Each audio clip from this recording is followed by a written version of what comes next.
All right, Lindsay, like I said before, my name's Case. I'm going to be your student physical therapist. Is that all right? Mm-hmm. Awesome.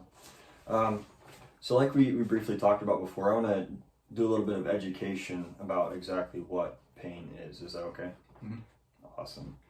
So your MRI result, like you said, it showed that you had degenerative disc disease, which I believe might be causing a little bit of the pain, but I don't believe that's the main source of the pain.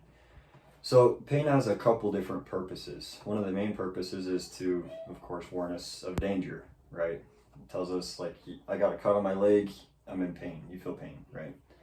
Other than that, it tells us, it gives us warning signals. However, a lot of times pain does not always mean damage to our body. Sometimes our brain can throw out mixed signals saying pain when there really isn't any damage. Does that make sense? Mm-hmm. So I got a couple pictures here. This first one, as you can see, stepping on a nail. If you stepped on a nail, would you want to know about it? Yeah. Of course, right? Yeah, you want to get that out of your foot as soon as you can. Maybe go get a tetanus shot from the doctor, right? Yep. So when we step on a nail, there's a bunch of little nerve fibers in our leg, our foot, that's going to send a signal up to our brain. That signal is going to act like an alarm. And as soon as it gets above the threshold level, our brain interprets that as pain. And it says, hey, get your foot, figure out what's going on with your foot, you're in pain, right? Well, a lot of times after an injury, that pain level, normally it should drop back down after the damage has been taken care of and healed, right? Normally the pain should go away. You got a cut on your leg, if the cut's gone, are you going to feel pain? No, it shouldn't hurt me. Right. Yeah, exactly. However, 1 in 4 people, that's not the case. And I believe this is what's going on with you. A lot of times that alarm is going to stay up higher.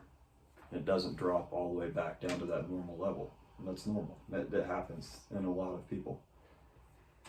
And so when that level stays elevated, the alarm stays elevated, a simple touch can be interpreted as pain. And that sets that alarm off again because it doesn't have as far to go to that threshold, right? Mm-hmm. Now, we call that sensitization. Your nerves become sensitized. And so that explains why simply touching your neck can throw out the signal of pain. Your brain interprets that as pain, even though there's not necessarily tissue damage being caused by being touched, right?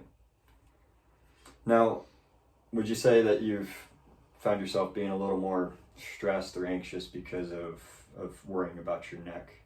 Yeah, actually. A lot of times pain is going to cause external factors to appear, like stress, anxiety, and in return, stress and anxiety and other external factors like that in our life elevate that sensitization, or elevate the level of that sensitivity of that stimulus. Does that make sense? Mm-hmm. And so, like you said before when we were talking, you said that when you get stressed out, you noticed that you feel that pain, right? Yep. Well, that should not be the case. And I want to help you with that. And so I think in order to solve this pain issue, sensitization that you're experiencing, I think we need to address a few of those external factors, such as your stress and your anxiety. Now, I know a couple of really good people that can help you talk through that. Is that something you'd be willing to do? Yeah. Awesome. Okay. Well, let's go from there, and then I've got a couple other ideas of some exercises we can do, okay? Okay. Awesome.